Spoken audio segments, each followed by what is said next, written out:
What a guess we've got. We've got a top keeper on. No, it's not Czech. We're talking about League One Wes. Wesley, how are you, mate? All right? I'm good, mate. How are you? I'm good, man. I'm delighted to get you on. Thanks for doing it. No, you've been chomping to get me on for about 2 years, so I thought I'd help you out. What was stopping you? Just trying to stay professional in that, huh? Just trying to stay away from your dodgy questions, mate. Right, looking for a new club, mate. Why don't you come back? Why don't you come to Peterhead and we'll get you back to be in League One West? Fancy it? You reckon? Where are you going? Are you going back down south? Probably back down south, mate, yeah. Why is that with the kid and the family and that, mate, huh? Just one of those. I think when I came up here, I always thought, one day I'd probably go back down south. So we'll see what comes up. Yeah, make a decision from there.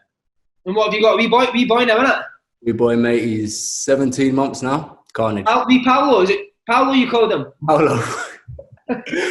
Hey, mate, close enough. He's called Luca, mate. Close enough.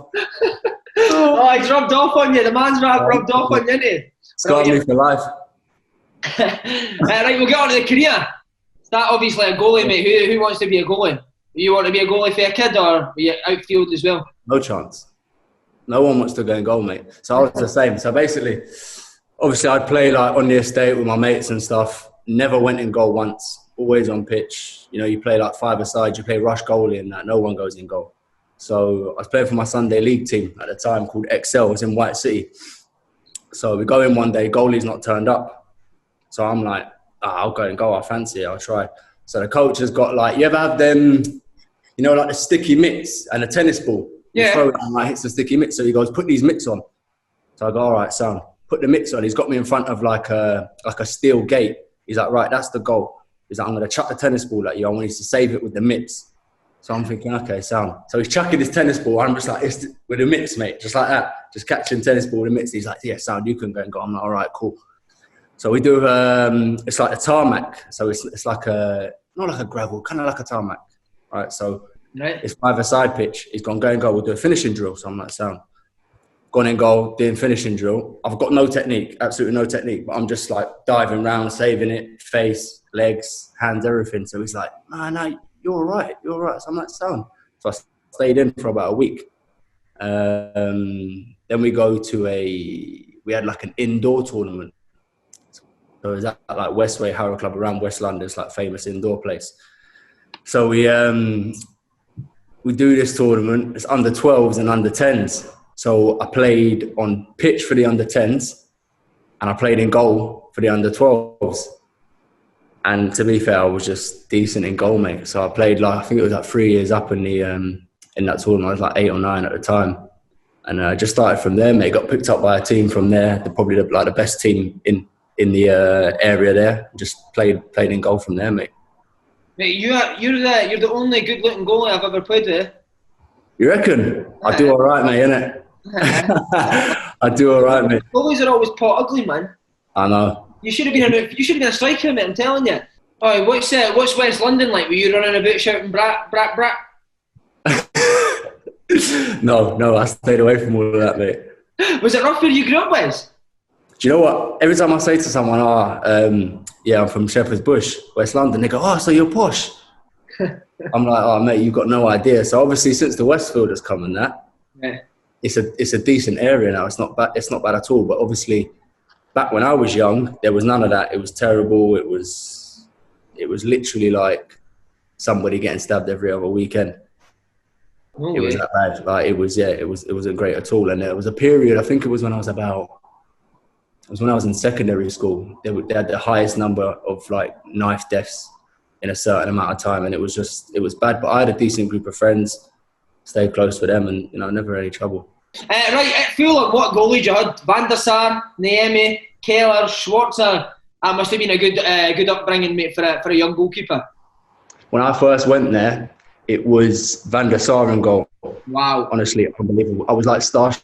I remember going, because you had to walk through the physio room to get to the changing rooms. I remember walking through, seeing Van der Sar, and I was just he was massive. And he was just unbelievable. He was always nice, polite, good with the kids and that, and I really, really looked up to him as a top goalkeeper. Did you get to train with him, Wes? No, I was too young at that time. I was maybe 10, 11, 12, around that age when he was playing. But afterwards, the goalies, so Niemi, Casey Keller, and Schwarzer. I trained with them, all top guys. Who was the best, Schwarzer? I'd say Schwarzer, yeah. Even at the time, coming towards the end of his career when he was at Fulham, he was in the gym literally every day, shredded, absolutely ripped, flexible, just a really, really top goalkeeper. Yeah, are you still shredded? Lift the top, let's see it. Nah, no chance. No chance. See, when you did you go full time with Fulham, Wes? Yeah. So who were the first team players then, when you were full time? So Jimmy Bullard obviously was there. Johnny Pansil. There's quite a few. It was sort of that era. It was around the time when they got to Europa League final that I was more involved with the first team. How was Bullard? A legend, mate. Any stories for us? I got a we're training. Johnny Pansil, right? He's a nice guy, proper nice guy, but he's mental. Like, he's got a switch just like that, can just go. Right. So obviously Jimmy, he just don't care. I mean, he just mess around, just don't care. So Johnny Pansil's walking off the pitch to go inside. Jimmy's like, bet you I hit him with this ball. He's about 50 yards away. So he rolled the ball down, took 2 steps back, zinged it. It's just gone past his head, hit the post, come back, smack, straight in his face. Straight in his face. So he's going mad. He's going absolutely mental, right? So everyone's gone inside. Gone in the shower. Johnny's just like, looked like a scene out of like Prison Break, you know, and guys standing in there like waiting for people to come in the shower. And that. So Johnny Pansil was standing at the back of the shower like this, like face like thunder. Jimmy's walked in, pissing himself, like, and Johnny's going, so you think that's funny? Jimmy's like, it's just a joke, mate. Chill out, right? Just a joke.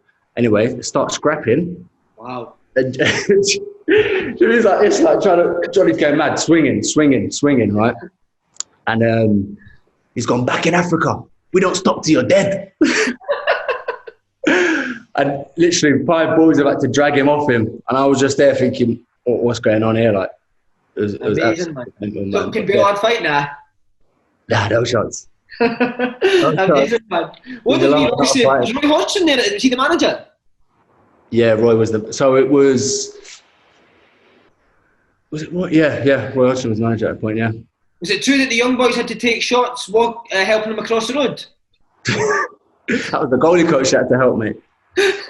What was Hodgson like, Wes? Did you get a lot of dealings with Roy Hodgson? Yeah, he was nice. Sound guy, to be fair. Really polite. But again, he had that switch in him. Do you know what I mean? So he'd be calm, nice. Everyone got on with him. But if something went wrong, I remember we I can't remember, we played a game. First team lost. It was an important game. I can't remember who it was against, and we lost. So then the boys, obviously, that weren't in the squad, we got a session the day after the game. So there's a few boys smiling and that, laughing. And he goes, what are you smiling about? And we were just like, nah, nothing. Like, he's like, there's nothing funny. Today we're not smiling. Like, we just lost. You think this is a joke? And then we were just like, obviously nervous. You know what I mean? You're young boys and that. He's like, if you think the first team are bad, you lot can't even get in front of them. How bad must you be? And we were just doing there like, oh, no. Mate, that's the worst, isn't it, when you're a young boy, man? Mate, it's horrible. Anytime they lost, you used to get the stick. You used to get hammered the next day, just take it out on you. But no, he was a top manager. So why did you leave to go to Crystal Palace then? Why did you not stay at Fulham? So I was in the last year of my deal. We had 3 first team. There was Pascal Zubabula. Schwarzer was still there. We had David Stockdale, who was playing the majority of the reserve games at the time. And then below them, there was me, Neil Etheridge and Marcus Bettinelli. So we were all in a similar age group. So I sat down with the goalie coach and he said to me, listen, like, next season, if you stay, you're going to be sharing the reserve games with Neil. It's not ideal, but we'll give you the chance to just go and play if that's what you want to go and do. So I just took that up and just said, yeah, I'll try my luck, just go out there and see what I can get. And Palace came in. Who'd have been the young boys at Palace at that time? Was Zaha and that? Were they similar ages to you? Yeah, well, Zaha was a year or 2 younger, but he was in the first team. He was already tearing it up at that point. Was he ridiculous, was he? A joke, mate. Honestly, a What, joke. was he like a man? Was he like a man when he was a kid? No, not at all. He still looked like a boy. He was a boy, and he looked like a boy. He was just, one of them players that they'll go on a dribble and everything ricochets to them. Yeah. That was him to a T. Everything ricocheted to him. So go on a dribble, hit someone's leg, someone's knee, bounce straight back to him. But he was just natural ability, unbelievable. What kind of guy is he? He's typical London boy, really. Same, just typical London boy, laid back, just chilled. Yeah. Amazing. You went to Bromley on loan. You've been there with Fulham as well. Yeah. Was that your decision? I think that's great for you as a young kid. So I went, So I got told, again, at that point I was playing, sometimes I was playing a year down in the 18s. In my last year at Fulham, I was playing some of the reserve games. And the goalie coach said to me, listen, we've got an opportunity for you to go out on loan at Bromley.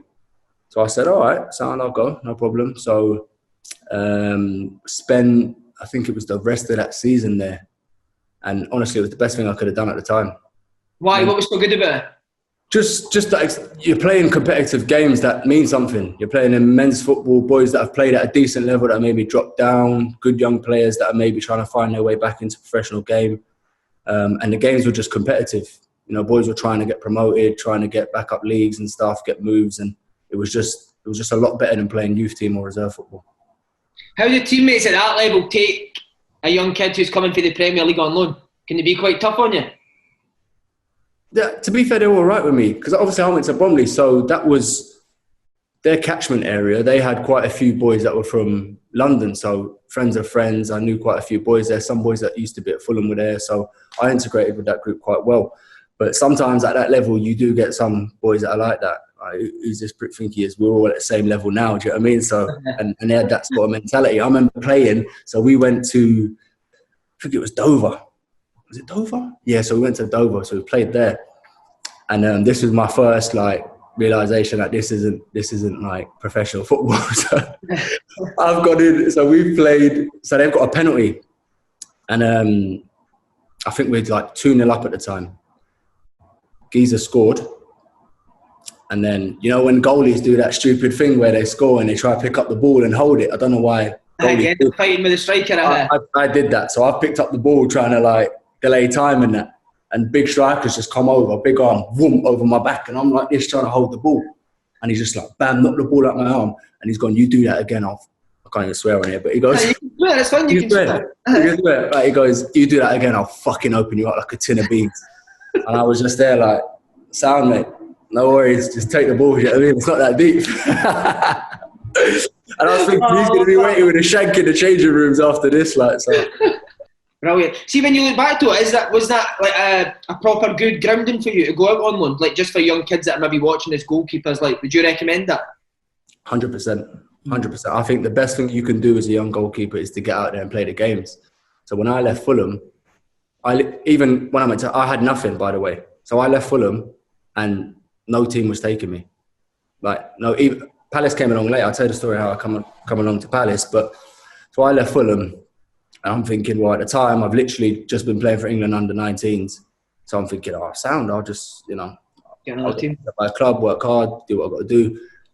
So I'm on the phone to my agent and he's like, we're struggling here. And I was like, what do you mean you're struggling? He was like, we're struggling. He was like, you're in that kind of bracket where clubs don't think you're ready to go and play league football. So you're going to be going in somewhere. Hopefully a club in the Championship might take you as a number 3 or something. But these League 1, League 2 clubs, they're not going to sign you as their number 1. So I was just there thinking, oh, Christ. So I obviously went on loan to Bromley, played the season there at Bromley. So I'm thinking I might actually be signing for Bromley here at this point. So I get a phone call from my agent. He says, I want you to go on this goalkeeper course. I'm thinking, goalkeeper course? No way. Mate, goalkeeper course. It's a goalkeeper course, right? You pay for it? You had to pay money for the goalkeeper? Pay for it, mate. You pay for it. You pay for it. Imagine that. I've just been putting on an England shirt, right? The full past season just gone full year, and I'm going to a goalkeeper course. I'm thinking, it's talk about realisation, coming to realise exactly where you're at. I had that moment and I was like, wow, what's happening here? So I've gone to this course, right? So he's paid for it. He's gone, I'll pay for it. We'll cover it. So I've gone, all right, sound. gone to this course. And to be fair, it's like there was a lot of pro goalkeepers there. So Julian Speroni, like, was there, Lewis Price, Lenny Pidgley. So there's a lot of League One, League Two goalkeepers there, Championship goalkeepers. But it was more, they don't pay. That was just like it was a week or two before pre-season, and it's what they do to get go back to pre-season. But then they have the Joeys that turn up and like pay. So there was a group of us boys that will like pay to come to this course, and they put you in different groups. Right. So I'm in there. So I'm thinking, all right, sound, I'll probably get put in like one of these groups. I get there and I get put in a Joey group. So I'm with like geezers that have come from like Bosnia, Croatia, like Russia, like these guys that are just paying to get on this course. So and when I tell you, they can't even catch the ball. Like they never played in goal. So I'm saying to the guy that's running this course, I'm saying, I said, I'm a professional level goalkeeper. Like you got me in the wrong group. And he's like, yeah, we'll change the groups round. Just like stick at it. So I'm just there thinking, it's a joke. So I've called my agent. I said, I'm coming home. I said, what's the point in me being here? So anyway, go to bed that night, wake up. Guy that runs the course calls me and he says, come in. He's gone, all right, like, obviously I've been watching. He's like, obviously you're better than that standard. We'll put you in, not the top group, but the group just down from there. So I'm in with like the League One, League Two goalkeepers. And then we get a bit of water. Sorry. That's all right, mate. Then he's like, right, so we're going to do this drill. So he used to buzz off Jaskalainen. He was like the Bolton goalkeeper coach. It was run by the Palace goalie coach and run by the Bolton goalkeeper coach. So he's like, used to buzz off Jaskalainen. He's like, he's got this drill in it. So it's like, you go around these cones, you dive, you get up, and it's like a set, like kind of like a salt course mini drill thing, right? Yeah. And he's like, this record is 10 years old.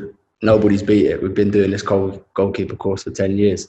So he's gone, who wants to have a go? So I've gone, sound, I'll have a go. Yes, so I've gone, done it, beat his time, and he was raging, like fuming. It was like proper old school, wasn't he? He was fuming that I'd beat it. Like, so the rest of that week, he just battered me. Every time there was a demo, Wes, come and do the demo. Wes, come and do the demo. Wes, come. So I like grazes up my sides, everything battered. Right, end of the week comes, the Palace goalie coach comes to me and says, "Listen, like, I think you've done really well. I want to come take you to Palace." And that's pretty much how I got to Palace. If I didn't go to that coach, that course, I'd have been playing for Bromley, mate. Right, what you mean? Right, now where the career really starts. Proper club on loan. Came to Swindon, mate. How did that come about? Who was it? Di Canio's agent, Phil Spencer? Phil Spencer, mate, yeah. So when he phoned you up? So my agent, I don't know how my agent knew him, but my agent like knew Phil somehow, like I'm not sure how. So he calls me, he says, and this is his words, not mine. He says, the goalies have been having a Ronson. He said, I can't remember how many like games were into the season. But he's like, the goalies are having a Ronson. They don't want to take you on loan, but they want you to come on trial for a loan. So I remember you, because you came into training first, didn't you? Yeah. So I was like, they want to see if you're any good. So I was like, all right, like no problem. I'll go down. Similar to the course thing, I was like, just show what I can do. Fingers crossed. So I've gone down. Literally the first day. Do you remember Ahmed Abdullah? Ahmed, wee midfielder, decent player. Yeah, good player. So him. I think I've ended his career, by the way. So, so we're doing a crossing and finishing drill. So I'm thinking League One, League Two, got to be strong. Like, got to come out. Ball comes in the box, like, nail anyone, right? So crossers come in. Ahmed's like, come in to try and like get there. And I've just come out. Bang. Ironed him out. Gave him a dead leg. So he's got like this massive bleed in his leg. He was out for like 8 weeks. Wow. From there, it just went downhill for him. I felt we were good friends. I felt sorry for him. But literally, I was trying so hard to impress. But I think it was maybe a week or two, I'd done the training. And then I sat down with the gaffer and he was like, listen, we want you to come on loan. We've got a game on Saturday and I want you to play. What was the first time you kind of seen him crack? Can you remember the first time you kind of thought, "Wow"? Oh, mate, Mehdi Karouche. He was a madman. What, mate? I'm still in contact with him now, mate. What a guy! I don't know how, mate, but we still speak. Honestly, what a guy, man. He used to call himself Benzema, didn't he? Oh, mate, he was a decent player. To be fair to him, Good he was player. a decent. Paolo hated him. Him and Etienne, and obviously, you know, Etienne and Mehdi were close friends. Like, so they two just used to wind Gaffer up, man, and he used to just hammer the boys. Like, he'd make them run, can't train with the ball, don't touch a ball, and yeah, he just used to get up and under their skin, mate. And I remember when we won the league, and Paolo was like to Mehdi, "You're not coming on the pitch." His finger used to wag like this, "You not coming on the pitch." And then Mehdi was like, "Yeah, watch me, I'm coming on that pitch." He's like, "Etienne, don't worry, we come out the stand and we hold the trophy in his face." And he's come down with the trophy, mate, and he's running past Paolo like this, like, yeah. And you can see Paolo's face, mate, he's fuming. He's raging, man. Oh, mate, that was so good, wasn't it? Ah, mate, you're running around in your sloggies, six-pack out and that. Well. And the boys are just running around with a trophy, and Paolo's just raging, man. Brilliant. Oh, it was a good dressing room, that, wasn't it? Like, we would be out most Saturday nights, wouldn't we? How good was the spot? Oh, it's decent. What was the place opposite Baker Street? I should know this. It's Mackenzie's was there, and then there was There's Mackenzie's. the old bank, mate. That was the one. Old bank. Mate, how much? Like, see, when we'd go on a Saturday night, we'd obviously be in on a Sunday, man. I used to be para on a Sunday that he would suck my breath, man. Did you? Boys had like little pouches of Listerine and that, like that, man. Superb. Honestly. Wait, did that not bother you? The one in every single day. Did you not mind that? Say what? Sorry. Did it not bother you that we were in 7 days a week? Not really, to be honest. Nah. Not really. Do you know what it was? I remember, right? Obviously, we had that. Rarely had days off. Then it got to a point where we started counting them. I don't know if you remember. So we started counting the days we were in without a day off. Because obviously we had like FA Cup run, a decent FA Cup run, decent League Cup run. We had the Johnson's Paint Trophies, obviously league games. So we were playing midweek, weekend, weekend. And then before you knew it, I'm sure we got to like 64 days without a day off. I was going to say 63 days, so I remember that. It was something crazy like that. That's mental. 63 days without a day off. Mate, it was mental. But do you know what the thing is? Somehow it worked because we just kept winning. And the worst thing about it was, right, so we would win. We'd lose a game. Remember when we lost to... Who did we lose to? It wasn't even a team in our league, mate. No, Macclesfield in the FA Cup it was. Oh, yeah, it was. Macclesfield in the FA Cup. So we've lost that, right? And we got battered, by the way. It was like 4-0. I think it was 3-0, mate. Was it? Right, so he's gone next day in 6 a.m. So we're in 6 a.m. We're watching, not clips, by the way, the full game. Watched the full game, 90 minutes, no commentary, by the way. Just like, not even the proper game, just like filmed on a like camcorder thing. So we watched the full game. Then he's got the clips. Do you remember the folders he had? Mate, of course I do, man. Oh, mate, honestly, that was the best part of the season. Every day I look forward to after a game, he'd click on that folder and it would drop down. It'd have everyone's name, bam, bam, from goalkeeper to boys that come on, right? And you knew if you had more than 6 clips in your folder, you were getting absolutely hammered. And there was a few boys, mate, Runes had about 10 clips every week. Look, Rooney. Oh, mate, Luke Rooney had about 10. He had about 10 clips every week. Him and Andy Williams, man. Mate, I'm sure he called Luke Rooney a fat little loser once. Mate, do you know what it was? This is one of the best moments, right? So he's gone. Gaffer's like, most of you boys, you don't know what hard work is. You don't know what hard work is. So he's talking about hard work, waking up early in the morning and that. And he's like, Runes, you don't know what hard work is. And he stood up. I think he just had enough at this point, right? He had enough of Paolo. So he was like, nah, I'm standing up for myself here. So he stood up and he goes, what do you mean? And he talks like, what do you mean? I know about hard work. What do you mean? Like, I know about hard work. So he's gone, I used to be a brickie. I used to get up at 5 a.m, laying bricks. Don't affect me, mate. It don't affect me. And then Paolo's just there like this.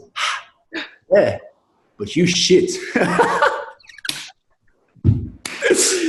He said, yeah, maybe, but you're shit. And Rune just sat down like, oh, man. Oh, it was brilliant. I'm sure Rune said back to him, yeah, all right, I'm shit at football. Like, you're better than me at football. But I've got more mates than you.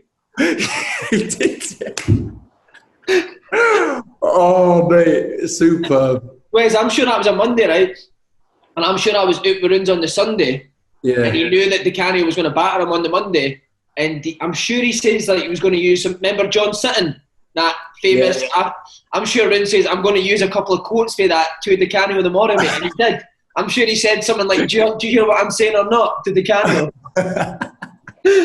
Oh, mate, Andy Williams as well used to get hammered, didn't he? Oh, mate, he said, I remember in the meeting, he said to Andy Williams, he said, if you weren't such a nice guy, I'd punch you in the face every Saturday. Because literally, he was, to be fair, Andy scored quite a few goals for us, didn't he? He was decent. Yeah. Scored a few, but he'd miss a load of chances.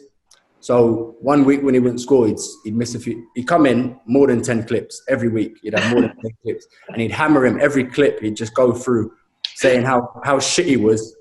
And he was just, and at the end of it, he'd say, if you weren't such a nice guy, I'd punch you in the face every Saturday. Mate, I remember once, right? I just came to me there when you said that. Andy Williams, he had like 5 clips in a row where missed a sitter. So the first one would come up, he'd miss.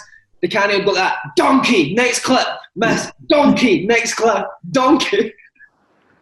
Oh, man, he used to absolutely hammer him. And that's what I meant to ask you, because I can see the clips. Did he used to like comment on goalkeeping to you? Because I can't really remember. The only time he did it was we played Oxford.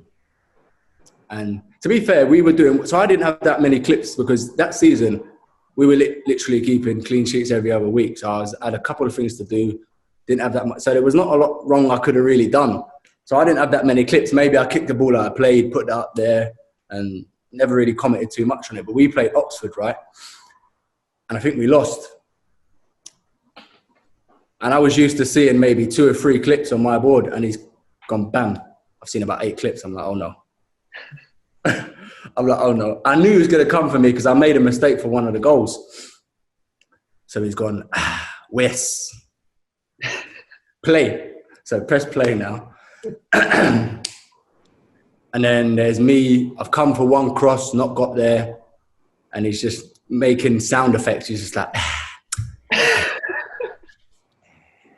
it's not possible. It's not possible.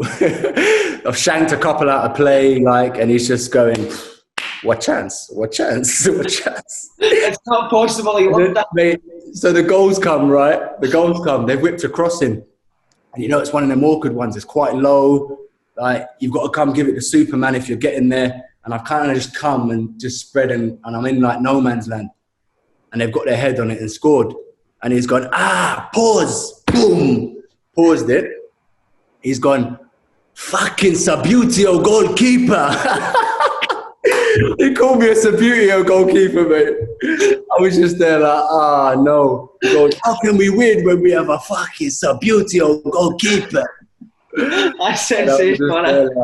And I'm trying not to laugh, by the way. I've got my bottle, I'm shaking like this behind it, like trying to not laugh because it's hilarious. Mate, that was the hardest part. See, trying not to laugh. You were a bit scared, but at the same time, you're desperate to laugh, man. A couple of times he caught me laughing and he's like, Wes, not laughing, don't laugh. But to be fair, he liked me, so I got off quite lightly, apart from getting dragged. I got off quite lightly with him. I never really got hammered in the clubs either, mate. That's why I used to look forward to him as well, because I knew that everyone else was getting hammered, man. Oh, so he kind of divided that group, didn't he? He had the boys that he liked and the boys he didn't like. You didn't touch a ball for like 7 months, mate. You weren't like, I'm sure some of the stuff he did weren't even legal. I don't even think they got fed. Oh, amazing. Right, mate, the first kind of running with Di Canio, I've told the story, right, but I think you've got a better memory than me. So we went on the Saturday, we're basically guaranteed that we're up. Yep. he tells us so, doesn't he, after the game? Is it the one his mum and dad? Either his mum or dad died, and he was going home. I think it was his mum or dad died. I want to say mum, but one of his parents had died, so he'd flown home and he'd said to us, "Don't go out. We've got a big game." It was Aldershot midweek, wasn't it? Tuesday, yeah. Don't go out. Whose shout was it to go out? Probably yours, mate. Probably yours. But there was a solid squad out. There was like 10 of us, maybe. Yeah. Something like that. But we were shining it when we were out, weren't we? Mate, so everyone was off. I don't think we knew at the time, but Paolo must have been paying people off at the doors at these clubs and bars and just said, "Listen, give me a call," and then my players turn up. So we've come back to training, and he's called a meeting, and obviously he's just walking up and down, and I'm like whispering to like Joe Devere, and I'm like, "Mate, he knows we were out," and he's gone, somebody tells me my players out. Drank. He used to do that for the drinking it. Drank. The poison, drink the poison. Yeah, poison. This fucking English culture. But yeah, so he knew boys had gone out. So I'm saying to the boys, there's no chance he knows specifically who's gone out. Don't say anything. Just deny, don't say anything. Just be quiet. Unless he says to you, "I know you're right," don't say anything. Boys are shitting themselves like, nah, I just got in the team. And mate, Joe Devera, first one, right? He goes, "Who's out?" A few boys put their hand up. There's about 5 boys that put their hand up. He's gone, "Okay, you boys out." So Tuesday, those boys got dropped. Team goes up for the Tuesday against Aldershot. My name's on the list. So obviously, I went out. I think a few of the other boys' names are like. I think Maka was he played, didn't he? Yeah. And then next day, like obviously we lose the game, but in the paper, do you remember after that game, though, mate?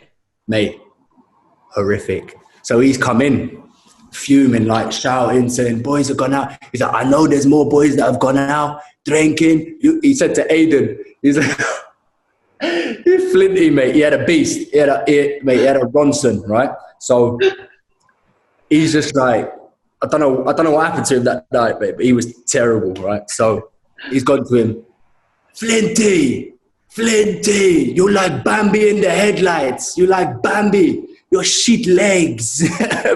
He's hammering him, right? So we've come in the dressing room and obviously we've lost. He's going mental. You know the little steel skips? Yeah. It goes on the little wheels, right? So he's volleyed the skip off. He's fell down. Do you remember him falling over? He's fell over. Boys are like pissing themselves. Like, but he's going raging, right? So he's picked up the wheels. But bear in mind, this hits you in the head, it's killing you. Like it's knocking you straight dead. So he's just flung it. It's gone past I don't know whose head it was, but they've ducked. It's hit the wall. He's just gone mental. He's like, "Meeting tomorrow." Then he's asked boys again. He said, "Who's gone out?" I'm just like, "Don't put your hand up. Like, just we're too far gone now. Just don't put your..." Boys are like this now. So I'm left. I'm like the only one, or there's maybe me and somebody else that haven't said anything. And I'm like, if he knows we've been out here, we're in trouble. We may as well just put our hand up. Like, so we've just gone like this. And he's gone, "Right, you boys out." So we had Gillingham the week after. And that was the game. We got promoted. We got promoted. So I actually sat that game out.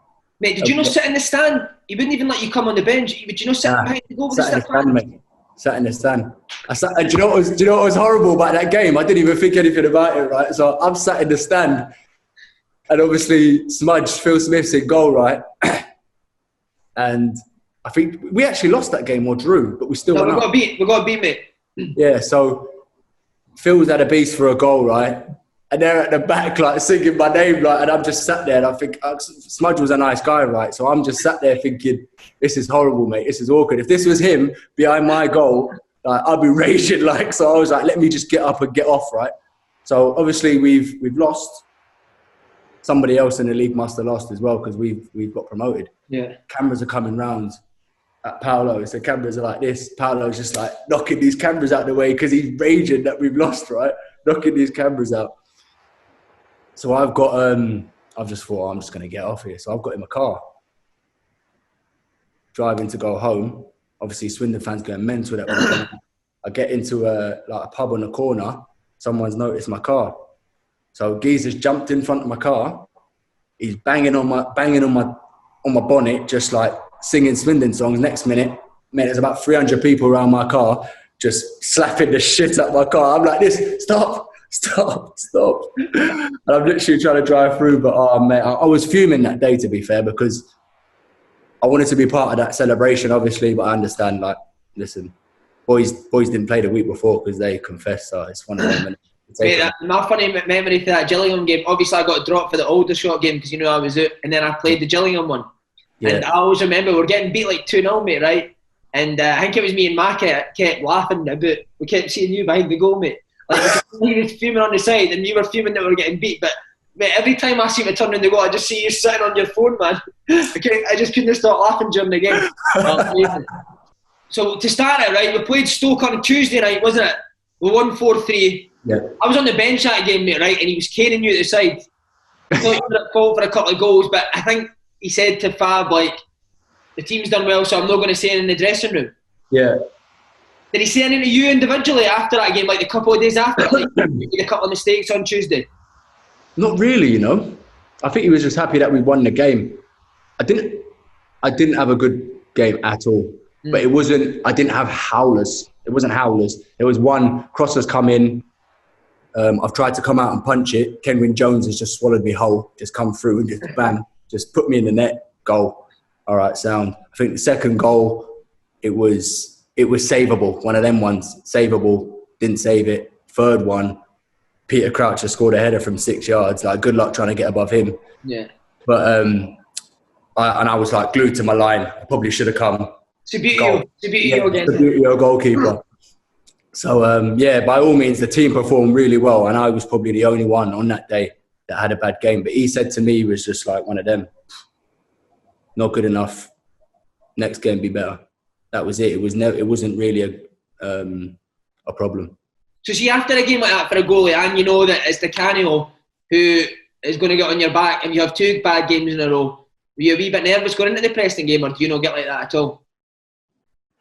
I felt as if I had enough credit in the bank with him from my performances. So I played bad, so I never felt under pressure in that sense. And this is what I say to everyone about this story. It's so weird because sometimes you have a good warm-up, you have a bad warm-up. That day, right, at Preston is the best I've ever felt in a warm-up. I was unbelievable, mate. It's the best I felt. Like, I felt great. Like, energy-wise, I was like, I feel good. Like, I'm doing, obviously, my kicking and that, spot on, cross it, everything, handling. I felt brilliant. It's the best I felt in a warm-up. And it turned into the worst day ever, mate. And it was just so, like... Walk us through the game. Like, when's your first mistake? So, I'm good at mistakes. I think the goal was my first mistake. Yeah, so what happened with the goal? He didn't take me off straight after the mistake for the goal. So I took you through the goal. So the ball's come down the outside of the box, kind of near the corner flag. I don't know if it was a back pass or whatever, and I've run out. Obviously, it's on my weak side, on my right foot. Took a touch, kicked it, a decent kick on it, but matey boy's charging me down. He's jumped, it's hit off his back. Spun to the edge of the box. I'm sprinting back to my goal. I've got back there, by the way. I'm set. I'm in a position. And he's just hit a half volley, zinged it bottom bins. If I was in goal, if I was already in the goal, I wouldn't have saved it. One of them ones. But the fact that I cleared it off him, it was a mistake. So I'm just like, Christ, man. See, after that first one, Wes, can you see him on the side shouting at you? Oh, you looked over straight away. So after it happened, I looked over and he's just there like that.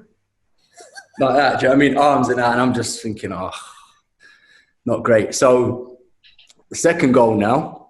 So I'm thinking, anytime I make a mistake, like I don't feel as if, oh no, go into my shell, like don't do anything. Like I try and just do the basics well. I get back to doing the basics and I just make decisions. So if I'm making a decision, bam, I make the decision. I don't change my mind. If it's the right decision, perfect. If it's the wrong decision, then so be it.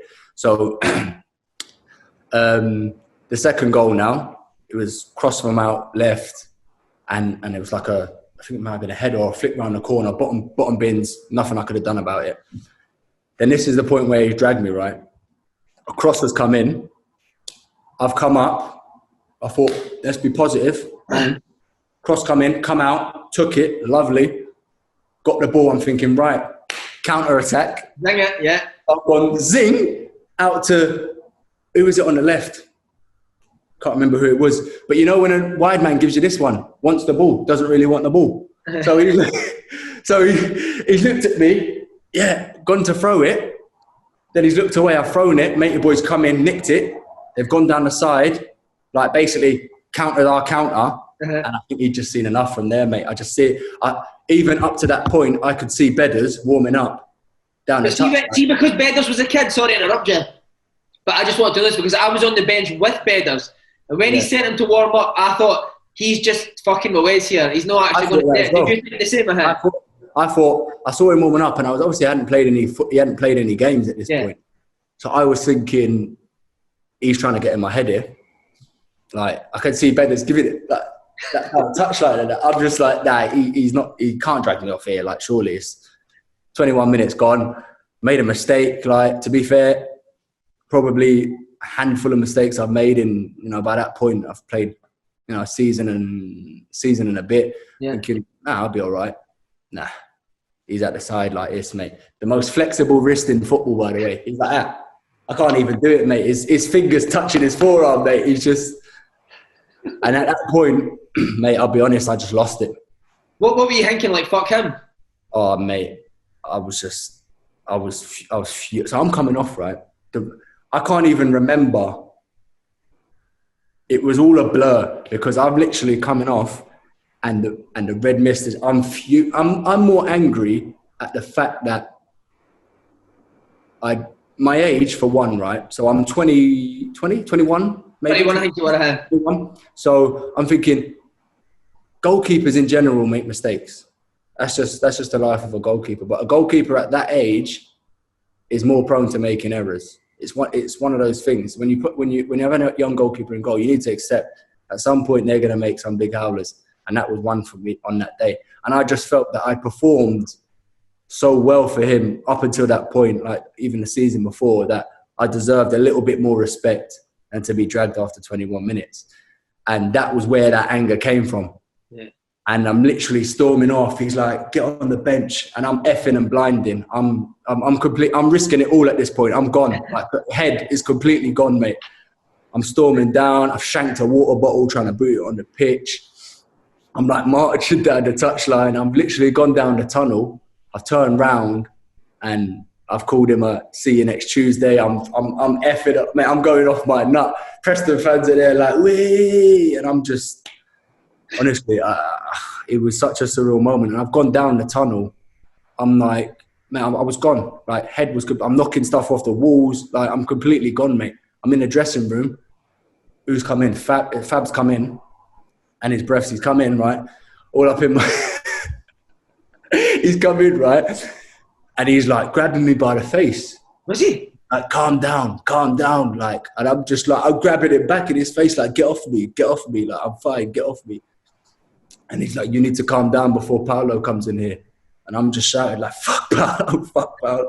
Like, I'm gone, mate. I'm on the fight. So I call my mate, right? I'm in the dressing room. I call my mate. And he's like, what are you doing calling me? Like, should you be playing? And I'm like, turn on Sky Sports. And he's flicked it on.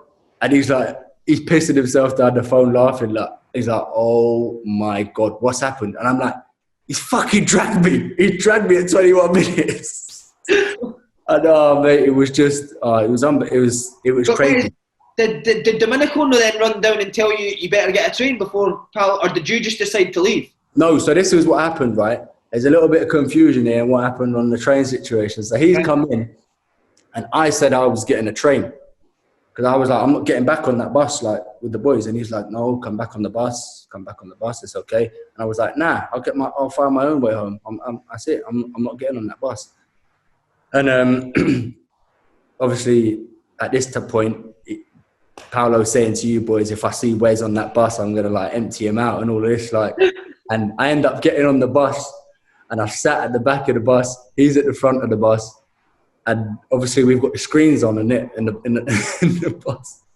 And it's come on. And at this point, I've not seen his interview. I've just, all I know is that I've been dragged and it's an embarrassing situation for me. That's all I know. And I can see him going mental and he's like, League One, Wes. Are we crazy? 20 years old. He was going, mate, he was just hammering me. He was basically calling me shit, saying, the only reason you're playing professional football is because I gave you a chance. And I was just at the back of the bus like, I can't believe what he's saying here. But to be fair, he was one of them guys, right?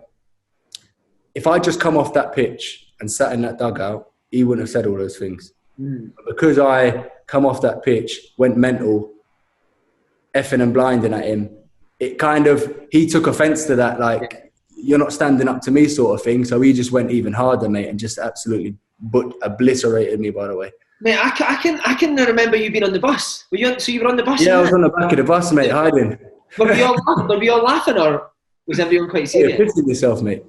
Everyone was like, obviously not too loud so we could hear, but boys were just, because obviously there's a screen at the back of the bus, there's one there at the front, so sound was on as well. I'm thinking, surely driver's going to turn this off, like, and he's just getting ape shit, like, and I'm just sat there. I'm still fuming that literally I know now that this is one of them moments that you're never going to live down.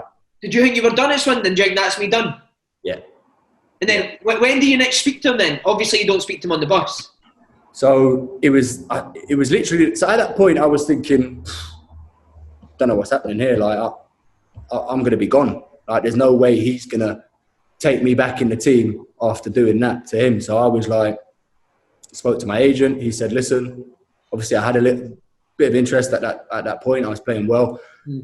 He said, well, given this situation, we might be able to get you out for like a reduced fee. So just keep your head down, just train, do whatever. So I was like, okay, fine. Gone in the next day.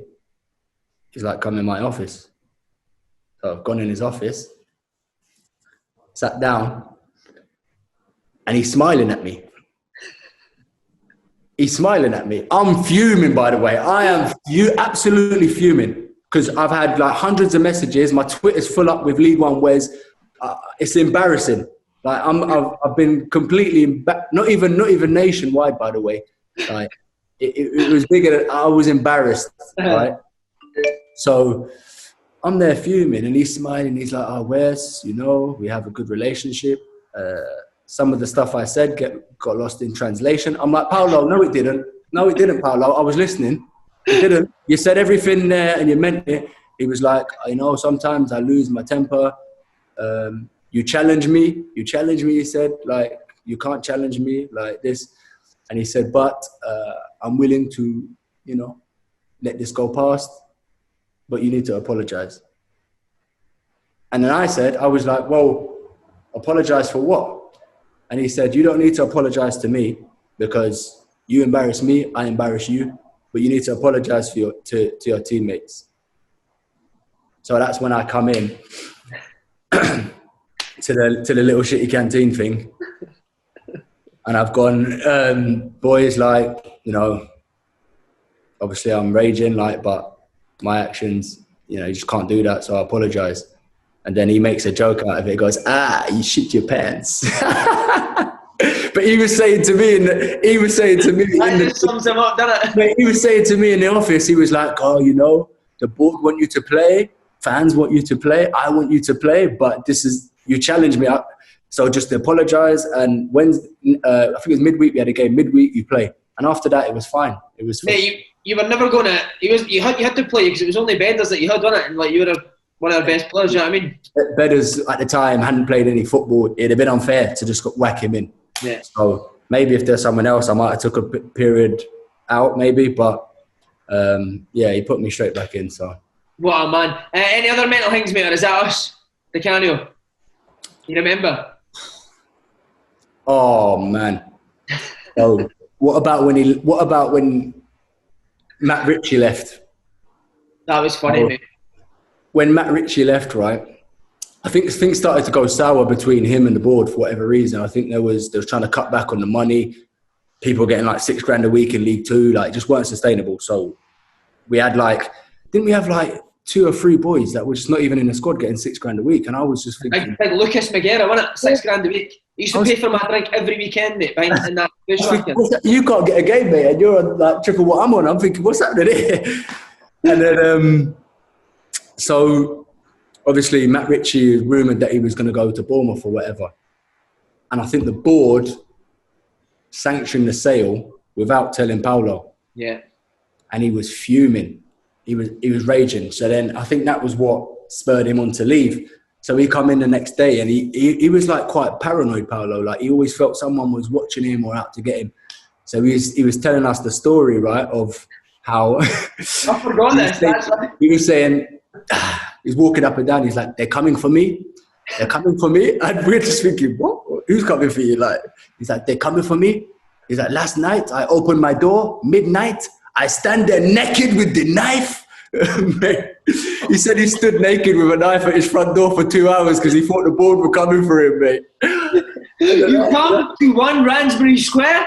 Yeah, 1 Ransbury Square. Oh, man. And I was just there. Oh, man, I was pissing myself. Like you do, you try and hide your face, like laughing, but he was being deadly serious, mate. He had his door open at 12. Right, but you say just before we stop, like for all this funny and that, he was a top manager, mate. I loved him, mate. I thought he was brilliant. Superb, mate. I think, obviously, he didn't adapt well. So whenever he went in somewhere, it was his way or the highway. And I think when he went up the pyramid a little bit, you're dealing with bigger players, bigger egos. So you try and tell somebody at Sunderland on £50,000 a week that they can't have ketchup or ice in their drink, they're going to say, good one, mate. Do you know what I mean? So I just think he struggled to get that message across. But in terms of his attention to detail, his coaching, I genuinely think he could have been a top manager. I mean, we'd won that league as well. Like won League Two the year before, no doubt about it. We'd have won League One that year if he'd stayed. Comfortably, yeah. I think we were top at the time as well. We were cruising as well. So there's no doubt we'd have back-to-back promotions then. Yeah, and then Kevin McDonald comes in, mate. I thought Kevin McDonald was a great guy. But I always tell on the podcast, mate, do you remember the one thing he'd say in every team talk? You're all good players. It's about proving you're good players. Mate, every team talk was that. Mate. I couldn't believe it. But you know what? The funniest thing about him, right? What a nice guy. In terms of his ideas of playing, he wanted boys to express themselves. He wanted boys to, get on the ball, pass it, move it, be skillful. Anytime anyone got the ball, all I heard from him on the side was, drive, drive, drive. And anytime anyone got the ball, he just wanted them to go on a run. He just keep going. But he was... Yeah, I used to just run into guys and he'd be like, brilliant, you're driving. And I was like, I've just lost the ball. But yeah, it was a strange... different sort of transition from Paolo, but he was a decent guy. And then we get beaten in the playoffs by Brentford. Any chance you saving a penalty, lad, or what? Right, so let me go over this, right? So we're in the game. We go to penalties. Literally, I've just made a worldie. I think Harry Forrester's hit one top bin. Made a worldie. We go. I get cramp, right? Keeper getting cramp. So I've got cramp now. Both legs. I'm getting them stretched off.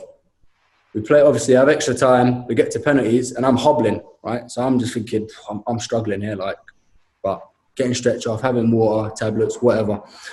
So speaking to the goalie coach, we get the analysis through from, obviously, the penalty takers. He's like, right, this person goes here, this person's been here. So I've literally followed the analysis, right? I thought, follow the numbers, see what happens. I've stood down the middle, right? I think for 3 of the penalties.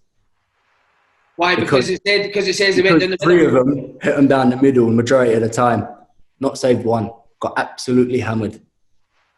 That just shows you, mate, sports science and that's a load of shite, man. Just go on your feeling, innit? Oh, mate, I should have just... It's one of them. You see, as a goalie in a penalty shootout, you stand in the middle, someone puts you in the corner, you look like a twat. But I was prepared. A lot of the time, you'll think, I'll just dive. But I was prepared to stand there and say, you know what? If you hit it down the middle, I'll save it. This is where you usually go, knowing that it won't look great if they score. And it turned out, it didn't look great. But it was one of them. It was unfortunate. It was unfortunate because I think Flinty scored like a last-minute header, to get us back into that game. It was a roller coaster of a game, and yeah, it was a bitter pill to swallow to go out like that because I felt we deserved it. Right, I left Swindon after that, so I'm not interested in any other time after that. But was it always in your mind to leave after 2015 when the contract came in? So there was a change in the board. I think at that point I'd signed, 2 new deals. So I was like, I think I was highest paid at the time, along with Andy Williams. And you're the donkey. You're the donkey on the same money. The donkey, mate. We're the donkey on decent money. So, and they wanted to reduce the wage bill. So I was in the last year of my deal. They said to me, listen, we love to keep you, but reality is we can't give you the same money that you're on. The only way we can do that is if we get promoted. If we get promoted, we can give you a better deal and, we'll be in a championship. Are you happy to stay? I said, if we get promoted, I'm happy to stay. So it was always, I never had that feeling like I want to get out of Swindon. I was desperate for us to go up and get into the championship because obviously the heartbreak the year before, and I just felt that the way we were playing that season, the route we went down, we were playing some unbelievable football and we had some really, really talented players. We just missed a little bit of experience. And on that day, we just, we lost and it was one of them. I had no choice but to leave. Yeah. And then you must have had a few options, mate. Like, why Rangers? So initially, when I'd left, my agent was speaking to a few championship clubs. I had a few offers. Nothing really stood out to me. I had like this plan in my head of how I wanted my career to go. And I never really saw myself going to a club. Not that I didn't fancy the battle of trying to get a shirt. I just wanted to go in somewhere where I was the main man and I could take my career that level, get the games under my belt, prove and go again. And I spoke to Uwe Rosser on the phone at the time. Like I think it was at Leeds. He was saying, we want you to, maybe come into Leeds. They had an Italian keeper in at the time, and I just felt as if that wasn't the right option for me. There was a couple other championship clubs I spoke on the phone to the managers, and I just didn't feel as if they were the right move for me. So I thought I'm prepared to wait. So I waited. Teams have gone back to pre-season now. My agent calls me, he says, I've had Mark Warburton on the phone. Rangers want to sign you. So I said, I've never been to Scotland, never been to Glasgow. I'm thinking, Glasgow, like, I don't know, I always saw myself going in to the championship, number one, go and play. It never even crossed my mind to go anywhere else other than the championship. Down south, sorry. And he said, go up there for a couple of days, have a look around the place, see what you think. So I said, okay, sound. Obviously, I knew Rangers was a massive club, but I also knew they were in a championship in Scotland. And I also knew they didn't get promoted the year before. I was thinking, is there any guarantees they're going to, I'm 24 at this point. I'm thinking there's a set amount of years for me to get to a level. I was like, I'm not sure. So I went up there. Place was unbelievable. I fell in love straight away. Literally. What, the training ground and the ground? The training ground, stadium, looked at all the trophies, spoke to the manager, and everything he said he wanted in a team was everything that I wanted to be involved in. It was a similar style to what you were playing at Swindon the year before as well. So did that help you as well, buy into that? Yeah, so it was pretty much the similar stuff. We said we want to play out from the back. It's almost identical to what you were doing at Swindon, although we play a different formation. It's the same sort of setup. He's like, I want you to come and play for Rangers. So I literally packed a bag, went home, packed a bag, went back up the next day, and that was it. Signed, and that was it. That is crazy, like going to a team like Swindon, mate, then when you see Rangers facilities, trophies have won, it must have blown your mind then. Obviously I knew the size of the club, history of the club, I knew all of that, but I never knew how good of a setup it was until I went there. So even like Fulham and Palace and that, Rangers blow that out of the water, Miles better than Palace. Obviously Palace has changed now, a Premier League side, but at the time it was a Championship side when I was there. Miles better than Palace. Miles better facilities. Fulham, to be fair to them, had decent facilities as well. But again, I'd say Rangers' facilities were better, definitely. Did it help as well that Warburton obviously knew the English leagues and he was signing guys like Tavernier? Did that maybe sway your decision as well? Yeah, so most of those boys signed before me. So they were, Danny Wilson, James Tavernier, Rob Kiernan, Martin Waghorn. There was a few signings, and I looked and I thought, they're Championship down south level players. Like, that's a good team. We're going to win that league. I was confident when I signed that we were going to win that league and we were going to go and kick on. Wes, how quickly does it hit you, like the expectations of the fans? Obviously, when you first go up, you're not playing games, so everything's nice. But when do you first realise like how high the expectations are at Rangers? Is it the first game? The first game, when I conceded, we played Hibs and we battered them like 6-2 or something. I can't even remember what the score was. And at the point, it was us and Hibs who were like, who's going to win the Championship sort of thing at the start of the season. It was, who's going to go up, who's going to win, are we going to do it? And the gaffer was saying to us, we need to put a statement down and show that we are better than these and we're coming back, sort of thing. We're coming back up. And we played them, we absolutely battered them. It was like 6-2 or something, I can't remember. And I'd let in a goal I should have saved. Not a glaring error, but something I should have done better with. And I remember, so obviously I've got Twitter, Instagram and stuff, and I was getting hammered. I was like, but it wasn't just like, when you're at Swindon, you're getting 10 messages, like hundreds. And I was like, Christ, like expectation level. And to be fair, I've always wanted to be part of something big. I think if you're going to do anything in life, you want to go and do it to the best of your ability. You want to go as big and as hard as possible. You don't want to be just in your comfort zone. And I think moving to Rangers brought that out of me. And it was something that I thought at that point, I was like, well, you know what? I'm going to come and show and prove that I'm good at this level. I can be better than this level. See, Di Canio's standards, does that help you? Maybe it helps you so much on the pitch, but like none can prepare you for that criticism for that amount of fans. No. So obviously it was one of them. I'd faced setbacks before. I'd faced criticism before. I'd faced embarrassment before. So anything I was going into there, although it wasn't as intense, it wasn't as 24/7, I'd faced it before. It wasn't something that I was new to. It wasn't something I was scared of. So I just felt, it's the same with any goalkeeper. You can make mistakes. It's just about what you do the next week. Do those mistakes lead to more mistakes? Do you make a mistake midweek, make a mistake the next week, and all of a sudden go into a show and then fall out the side? Or do you come back and be stronger? And that's what I always try to do. Whenever I made a mistake, I try to get back on the horse, so to speak, and show that's not going to affect me. I'll still put in good performances. I'll come back, and that's what I always try to look at. I've done the complete fucking opposite ways. Kenny Miller and Lee Wallace, how good did they actually explain to new boys like the demands that they expect for a Rangers player? Yeah, so they're both brilliant. They were both brilliant. We had a young team. Boys, obviously, a lot of them had come from down south, maybe didn't know what the club was about, the expectation levels.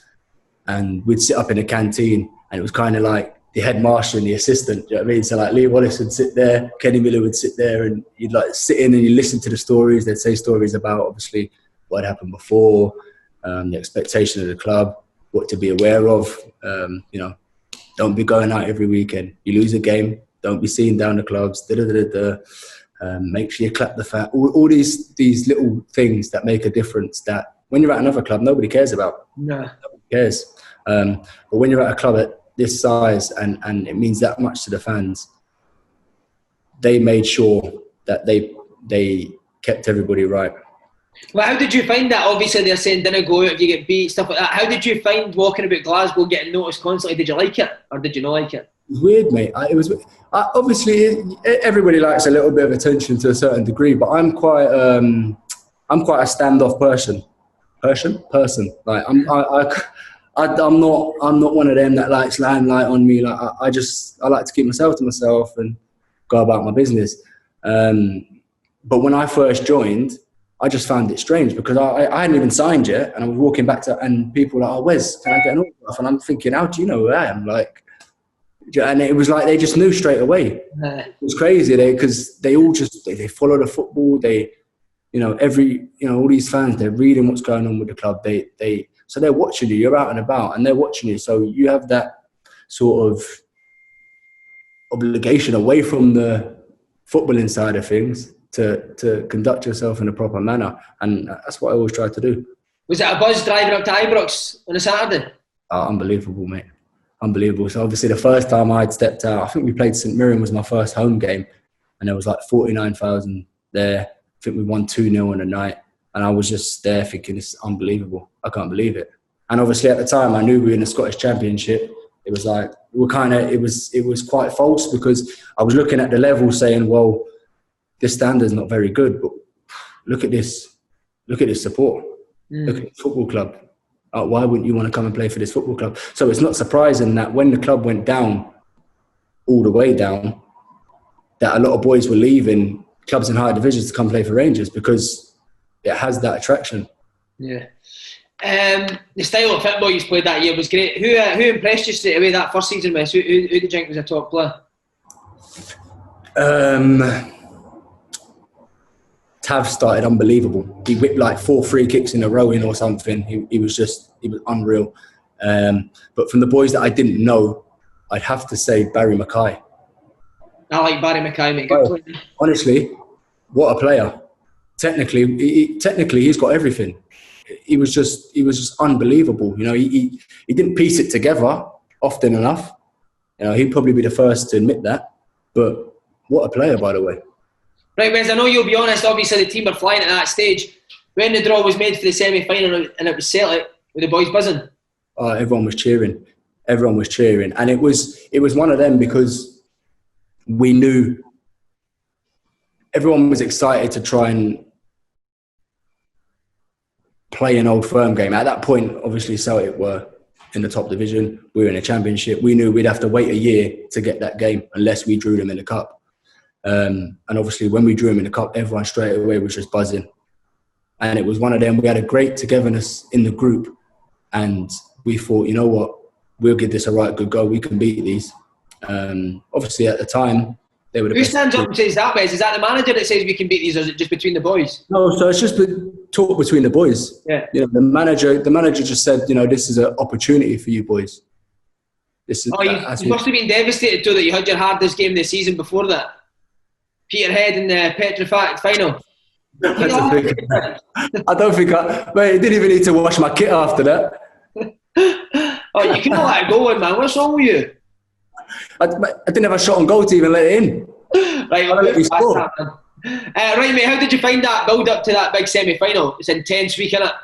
It was intense, yeah. It was intense. It was just because it's obviously different to the other games. There's obviously a lot of media attention and that expectation on a normal fixture. But this one, it was 10x. So it was literally like the biggest thing that's come into Glasgow in the past year. And I was just there thinking, whoa, this is like a big occasion, like don't mess this up sort of thing. And that was what I always looked at. I always felt when an opportunity came, make sure you take that opportunity. And I've always, whenever there's an opportunity that's come along, try and give it your best shot. Do your best. Leave it all out there. Don't come off that pitch with any regrets. And that was the sort of message that was going through the group at that point. We were all hungry to prove that we could perform at that level. Did you speak about Celtic's form leading up to it? Because I didn't think they were going great and there was quite a lot of pressure on them. They were a little bit ropey at that point, if I can remember. And it wasn't a case of, they're not playing well at the moment. We can have these. We still knew they had very, very good players. They were still a very good team. There's no denying that. But we knew that togetherness that we had in that team, we were all going to go out there and work together. We had an identity, whether it was right or wrong, or whether people agreed with it or didn't agree with it. We had an identity which we stuck to.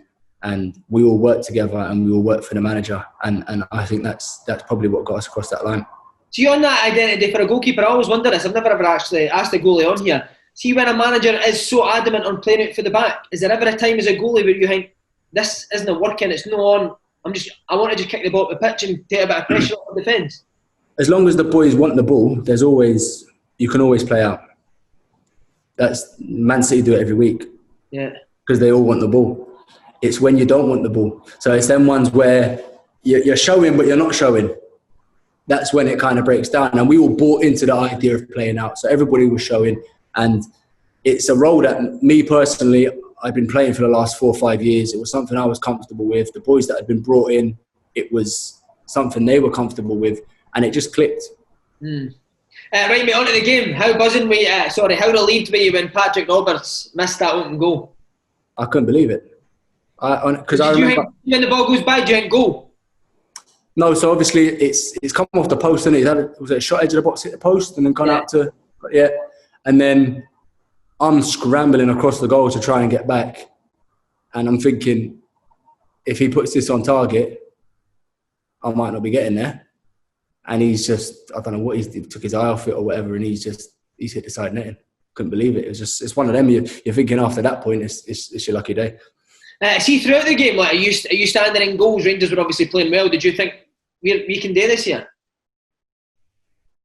Yeah, of course. So we were playing well. It was we didn't let the occasion get to us. We weren't nervous to play our normal way. We played the way we've been playing the full season, and it was working, and we were doing well. See, when that's happening though, are you ever in the back of your mind thinking, right, we're on top here, I cannot make a mistake, man? You are, but you're not. You're more aware of the concentration. At this point, whenever the boys are doing well, it goes vice versa. So if you haven't got much to do, like in that Stoke game, boys are playing well, and you're the only one that's not playing well, it doesn't look good. It just doesn't look good. So I'm thinking the boys are putting all this work in. I'm going to make sure I put the work in as well. I need to be matching that, because as a goalkeeper, you can mess everything up by yourself, literally. So I'm thinking, boys are putting in this level of work. We fought so hard for this. Make sure you stay on job. And that was literally a message in my head throughout that game.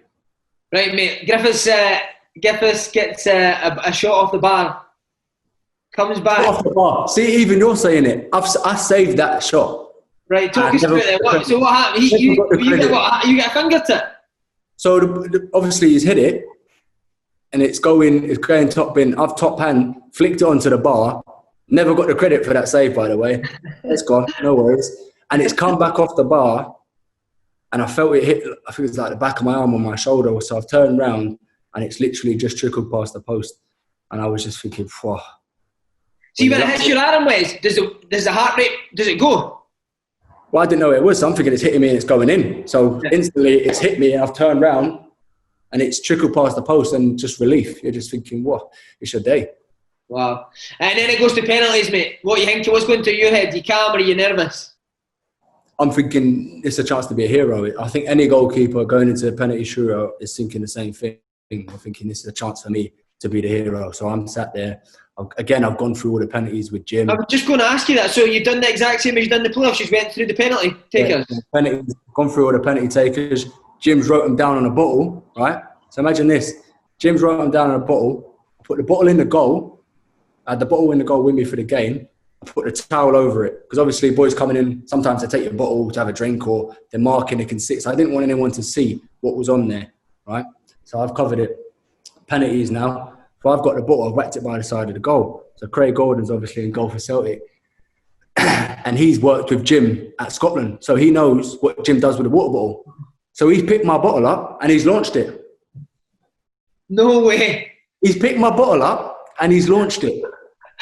Didn't think Craig Gordon had that in him? Mate, he's launched my bottle. And did you crack him? No, I didn't see him launch the bottle. So he's launched it. So I'm looking round, like, for this bottle. I can't see it. One of the ball boys has said, he's launched your bottle. I've turned round to look at Jim. Jim's going absolutely mental on the sideline because he's seen what's happened. Like, they're shouting at like a ball boy to get this water bottle back. But in fairness, I had literally studied those notes the night before, so I didn't really need the bottle. So I knew where everyone was going, where they'd gone in the past. So you're thinking, hopefully, high pressure penalty, they'd stick to what they're used to. And did it work this time? Did Scott Brown go the way it said on the bottle? Yeah. He literally done the same thing, maybe his last 4 penalties. To be fair, the penalties before then, they were decent penalties in the corner, but that one, big occasion, obviously. So, what's the noise like, Wes, when you save a penalty like that? Can you actually remember hearing the noise of the crowd when you saved it? Yeah, they went mental. They went mental, and at that point, I think we just missed the penalty. Maybe it was Tav that had missed. I'm not sure. So we were down a goal at that point. So I think if we had scored that penalty, we were probably looking at going out of that cup. Memory of seeing the ball sail over the bar, Tom Rodgick. Oh, so I didn't know until after the penalty that the turf had kicked up a little bit. So I don't know if you've seen, he's planted his foot to hit it, and the turf's like moved, and the ball's popped up a bit, and he's whacked it, and he's obviously skied it, and the place has just gone mental, man. And it was just a great feeling because we put so much work in that season. There was a lot of expectation on the boys as well to get promoted. Are you going to catch that? You boys aren't good enough, blah, blah, blah, all the rest of it. And we worked so hard, and to get that reward at the end of it was just, it was special. What's the dressing room like after that, mate? Going mental. Drink everywhere, champagne flying around, boys just going mental. It's just a real togetherness, and everyone's just buzzing. It was just a good special moment. Who were the good lads in that dressing room, Wes? Who were any funny guys or characters? You know who was hilarious? Nathan Adua. Was he? He was funny. One of those guys that is so funny without trying to be funny. Yeah. He's one of them. So I'll tell you just a quick story on one. We've got a game. I can't remember who we're playing, but Warburton is going through the pre-match meeting, and he's saying, we need to do this, we're going to do this, make a statement, blah, blah, blah. And then Nathan's just ad-libbing, and he just goes, yeah, crush their dreams. From nowhere. And then everyone just pissing him. We're thinking, what are you talking? It was a serious conversation, by the way. It's a serious meeting. And everyone's focusing, and he's like, yeah, crush their dreams. I love guys like that, man. What did Warburton say? What was that? What did the manager say when he said that? He just started laughing, mate. He just looked at him and just started laughing. He was like, where did that come from? But Nathan was a good lad. Amazing, man. Right, mate, wrapped up the league comfortably, beating Celtic in the semi. What I'm thinking back to is you told us you beat Hibs 6-2 the first game early on in the season. He must have been super confident going into that final, nah? We were just in a good place, obviously coming off the semi-final. It was literally one more hurdle, and that was it. The club had been starved of silverware at that point, or significant silverware at that point, and this was an opportunity for us as a group to make history and bring a major trophy back to the club. And it was just disappointing. What do you think went wrong, Wes? I think early on, did they go 1-0 up? So they've gone 1-0 up. We've responded well in the game, and we didn't really get into a rhythm early enough. But we've dug it out and grinded our way back into this game, and we're 2-1 up with literally minutes to go. Andy Halliday scores an unbelievable goal, and I'm thinking at this point, we're going to do this, just a few more minutes, just stay focused, and one set piece just obliterates us. See, I wanted to ask you, because Clint Hill told me that Mark Warburton never worked on defensive set pieces. Is that right? I wouldn't say he'd never worked on them. He just didn't put the same emphasis on them as he did the attacking set plays. So we would focus more on what we were going to do rather than what the other teams were going to do. And I thought that was more his style. He didn't... Obviously, we looked at what other teams were, how they played or whatever, but the majority of our work was based on what we're going to do, how we're going to affect the game, not what other people are going to do to us. That must be frustrating for a goalie, though. It was one of them. I think we did have a clear weakness in defending set pieces. Whether that was down to a lack of us working on it or a lack of the personnel, who knows? But we clearly did have a weakness there. But saying that, any team has weaknesses. Yeah. It's one of those. Any team has weaknesses, and I think for the majority of the season, our strengths outweighed our weaknesses. But on that day, it was just, it cost us. It punished us bad. See, for the high of Celtic, was the low of Hibs worse than the high? Mate, it felt as if, it honestly felt, I couldn't even tell you where that medal is. Yeah. You get a medal, didn't you, for coming second? I don't know where it is. I took it in a bag, I went home, and I've never seen it again since. I didn't care.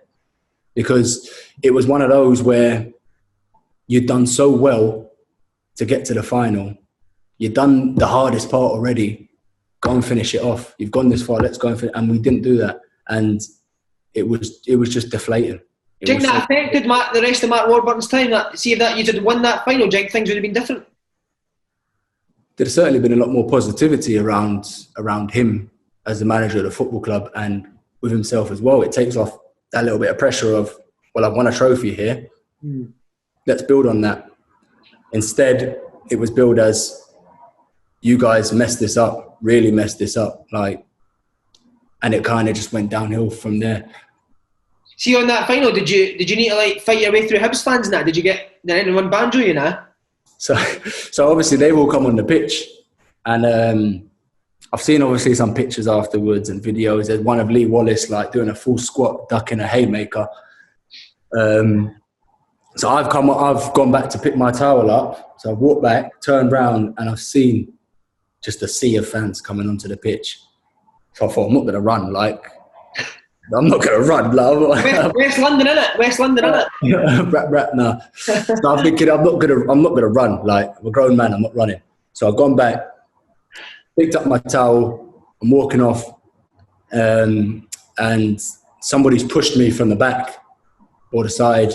So I've turned round, and there's just loads of fans. At this point, I've got my hands up. I'm thinking, I can't jab anyone here, but if someone comes to hit me, what are you going to do? The security's overwhelmed. It's one of them moments where you're thinking somebody could actually try and attack you here. You're going to have to scrap. Yeah. Luckily, there was a steward that come on, and he's grabbed me, who I thought was a fan. So I've grabbed him, and then realised he was a steward. So he's got me like this, taking me off. Meanwhile, I'm seeing Lee Wallace then dodging, and I'm just thinking, what is going on here? It was one of them. I think it was an embarrassment for Scottish football at that point. And they ruined that day, by the way. They've ruined that day for their team. Oh, can you believe how intense it is up here, Wes? It's mental. It's mental. Yeah. It's one of those. It's passionate, and anybody that's a passionate football person will come into that environment and enjoy it. In football and in life, there's going to be ups and downs, and it's one of those where you're never going to have it. It's never going to be plain sailing. You're never going to have everything your way. But if you can thrive in that environment, then it's what a place. Right, mate, we'll go on to the first season in the Premiership now. So just catching on to what you were saying there, was there a wee bit of negativity coming back because of the Scottish Cup final, or was that completely forgotten about when you came back for pre-season? I wouldn't say it was forgotten about. It definitely, the media certainly didn't let the club forget about it, but it was one of those where it's gone, we need to look forward, we need to move on. It's a very, very different challenge that's facing us this season. We need to go up a level or two. And I think that was the message from the start of the season, from the word go. And, again, we worked hard. See, when you seen the likes of Barton, Crankjar, Senderos, Clint Hill come in, did you think that you could challenge Celtic? When I looked at the quality of those players coming in, I thought we got a chance here. If we kept the same identity, which I think we strayed from a little bit, if I'm honest. I think we strayed from that. Why do you think that was? Why didn't you strayed from it? I think a lot of the older boys that came in had reservations about the way we were playing, and a lot of what we were doing was high energy. So asking Nico to get in the middle of that park, get up, get down, that's not his game. It's never been his game. He's an unbelievable, wonderful technician, and you wanted to get him on the ball. Maybe it suited him playing a little bit deeper for us at some points where he didn't have to run as much. Joey coming in as well, he just had a different idea of what was needed to be successful at that level. And I think there was just a little bit of conflict of, we should be doing this or we should be doing that. Whereas the year before, we just all jumped on the bandwagon with the manager and said, right, this is what we want to do. We're going to carry that plan out to perfection. And I think that's where we probably went wrong.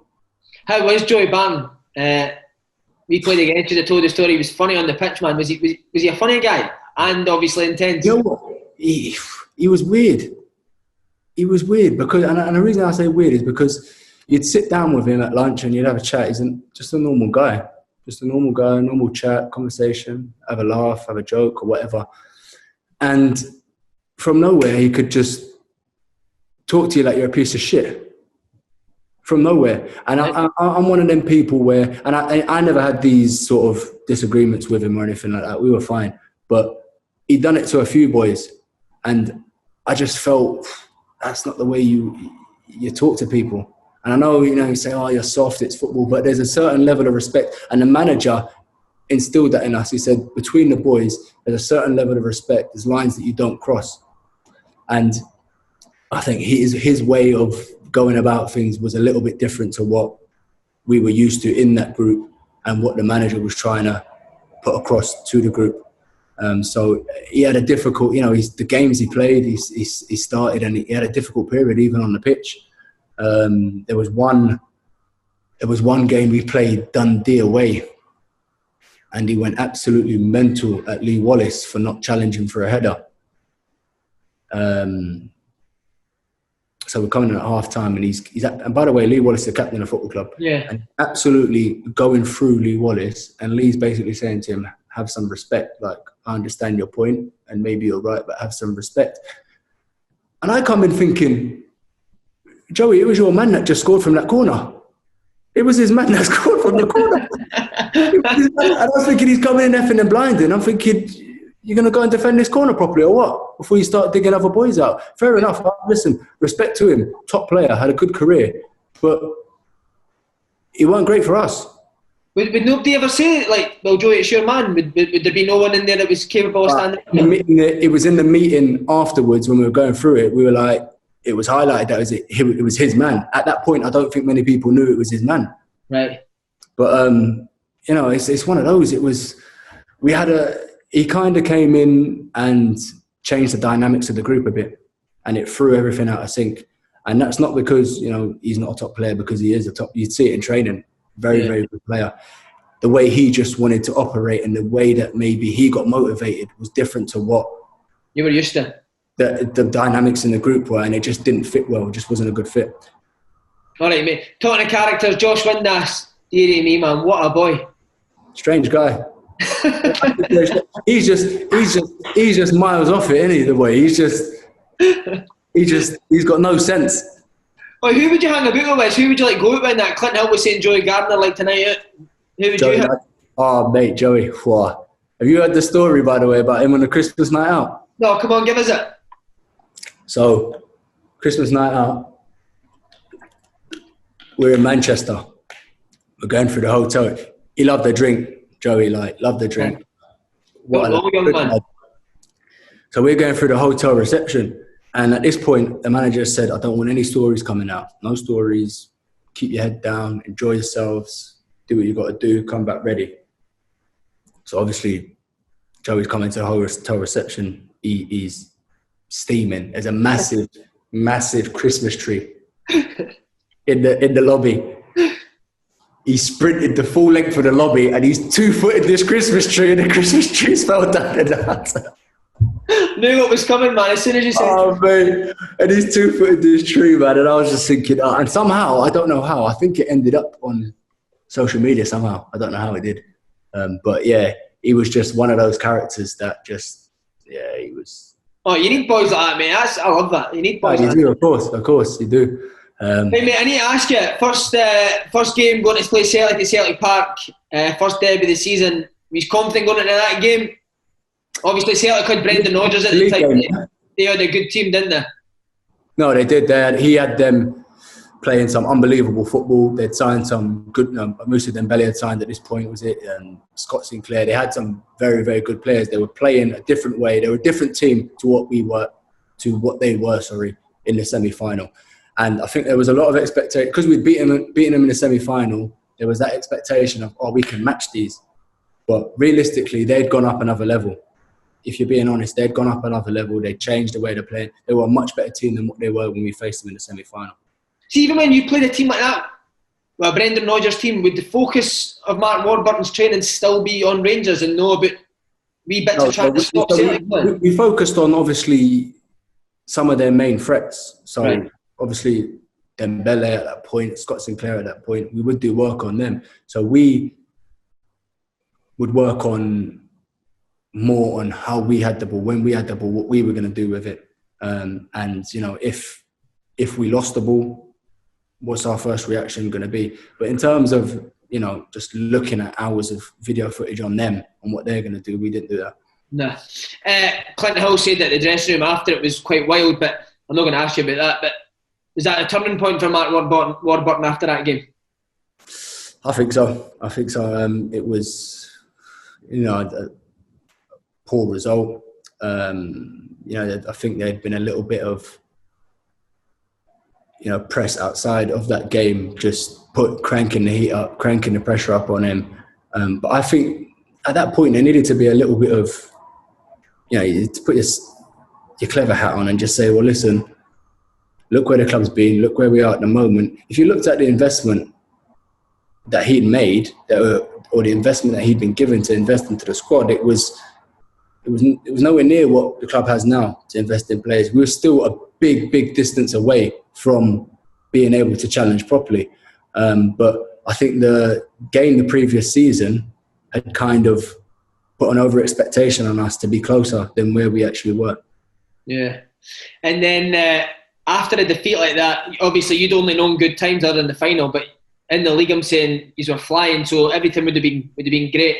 But see, after a defeat like that, how hard is it to then be a Rangers player? It's difficult because you're catching stick left, right and centre. I remember I was walking back home after the game, getting some milk from the shop, and I was getting abused, like literally abused. And it's one of those things that, you know, at this point, you're at this club. If you want to be at this football club and perform at this football club, you're going to have to take that on the chin. Yeah. Put it right next week. Next week, you put in a top performance, they're all going to give you a kiss on the cheek and love you again and off to buy you a pint. And that's just how it is. That's life of being at a big football club. I can tell by the way you've talked that you were a big fan of Mark Warburton. You got it when he got sacked? I was a fan of the way he played, the way he set up his teams. I felt if he'd stayed that full season, you know, we ended up finishing third that year. I think if he'd stayed, 100% we'd have finished second. I think we were second at the point when he left. The club just needed to upgrade the squad a little bit because I thought he was getting the best out of that group of players. So we just needed more investment into the squad, some better players through the door. And I think with his way of playing, he still could have took the club further. So you think it was a mistake sacking him, was it? Obviously, I don't know what happened behind the scenes. Sack, resign. Nobody really knows. Yeah. I don't think he'd have resigned, to be perfectly honest. But absolutely, I think if he'd stayed, the club would have been in a decent position because he had an identity that, you know, boys are coming into. It's easy when things are clear and you have a certain identity of playing and you identify those players to come and play in that system, then, you know, you could perform that system well. And I think that's all we needed. We need a little bit of investment of some good quality players to come and play in that system. Just want to wish you all the best at QPR next year, mate. That's that then. Graham Murty came in on a temporary basis. The boys like him? Yeah, so he came back. Obviously, there was a little bit of doom and gloom or whatever, and he came in, put a smile on everyone's face. And his style was very much trying to lift the spirits of the boys. Get them going, ready to play, go out there and to work. And I felt that point was perfect for what the club needed. Longer term, obviously things started to go a little bit south for him, but at that point, I think he's done a fantastic job. See, for the outside, this is what baffles me about the Rangers situation. Obviously, we didn't know what happened behind the scenes, as you say, but if you're going to get rid of somebody like Mark Warburton, who's been quite successful for you, yeah, surely you've got a big name to replace him. And then when you hear that a guy called Pedro is getting the job, like, I was totally baffled, mate. Like, the players the same. Obviously, no one had ever heard of him. That's not a disrespectful way. He'd been managing in Qatar and Mexico and other things.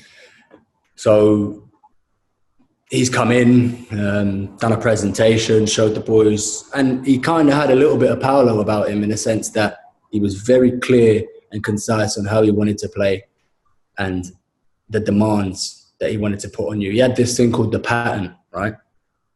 So you only got a day off if the pattern said you could have a day off. So what's that? I don't know how he worked out this pattern side. To this day, I still don't know how he worked it out. But he made some sort of like algorithm between games, training, and like the intensity of training to give you a day where you could have that day off, and it'd be set already. So you'd already know when you were getting a day off, like 4 months away. It was mental. So you could have played 3 games right on a bounce, and you could see boys are tired. You need a day off. Most managers would say, all right, good result today, lads, have the day off. He was like, nope. Wait, would nobody say like, would nobody put their hand up and say like, come on, man? We need a few boys. Clint Hill was one of those guys that would put his hand up and say like, Gaffer, I'm not sure about that.